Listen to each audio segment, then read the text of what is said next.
Dear students, now we are moving to end the exercise 2.4. So question number 6 हल करते हैं। Question number 6 हल करने के हवाले से कोई इतना मुश्किल क्वेश्चन नहीं है, बट समझने के हवाले से और इन्फॉर्मेशन के हवाले से काफ़ी अहम क्वेश्चन है। इसमें बताया गया है the formula to measure the magnitude of earthquake, यानी जो ज़लज़ला आता है उसको पैमाइश करने के लिए जो फार्मूला है वो ये है m = log base 10 a divided by a naught. If the amplitude a से मुराद एम्पलीट्यूड है, is 10,000 and the reference amplitude a naught is 10. Values दे दी गई, a एम्पलीट्यूड जो है वो 10,000 के बराबर है और a naught रेफरेंस एम्पलीट्यूड जो है वो 10 के बराबर है। Then find the magnitude of the earthquake, यानी m जो है वो आपको फाइंड आउट करना है।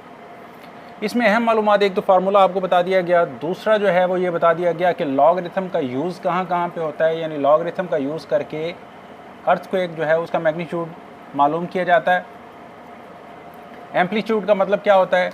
एम्पलीट्यूड का मतलब ये होता है कि कोई भी, फ़र्ज़ किया ये एक ड्रम या ढोल जो है उसकी झिल्ली है, जैसे ही इसके ऊपर स्टिक लगती है तो वो मूव करता है इधर, और फिर जब बाद में वापसी मूव करता है तो फिर ऐसे, तो ये यहाँ से लेकर यहाँ तक, यानी किसी भी एक साइड पे आप वो कितना ज़्यादा से ज़्यादा हटता है, दैट इज़ कॉल्ड एम्पलीट्यूड। इसी तरह से एक सिंपल पेंडुलम है, वो लटक रहा है और जैसे ही आप उसको पकड़ के यहाँ ला के छोड़ देते हैं तो वो इन दो पोजीशंस के बीच में झूलना शुरू कर देता है, तो उसका अपनी मीन पोजीशन से किसी भी साइड पर मैक्सिमम जो फासला है दैट इज़ कॉल्ड एम्पलीट्यूड।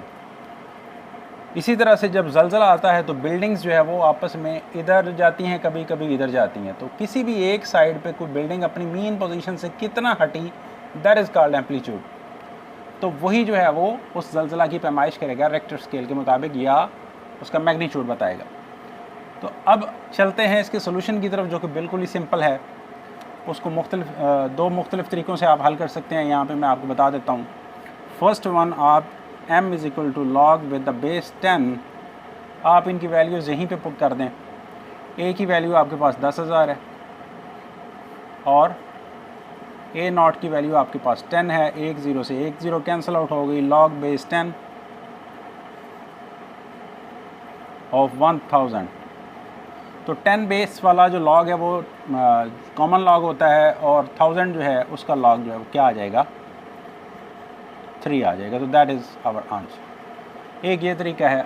अभी दूसरा तरीक़ेकार क्या है कि आप इसके ऊपर क्वोशिएंट रूल लगा दें। m = आप क्वोशिएंट रूल लगाएंगे तो log with the base 10 a minus log with the base 10 a naught। तो ये इसके ऊपर क्वोशिएंट रूल आपने अप्लाई कर दिया। जैसे ही आपने क्वोशिएंट रूल अप्लाई किया, वैल्यूज़ आप पुट कर दें।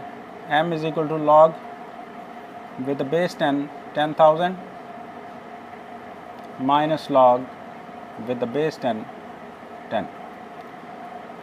m = log of 10,000 with the base 10 4 आ जाएगा, minus log 10 with the base 10, ये जिसका log हो, अगर वही जो है बेस भी हो तो वो 1 आता है। तो m आपके पास 4 - 3 3 आ जाएगा, यानी दोनों सूरतों में आपके पास जो आंसर है वो 3 आएगा।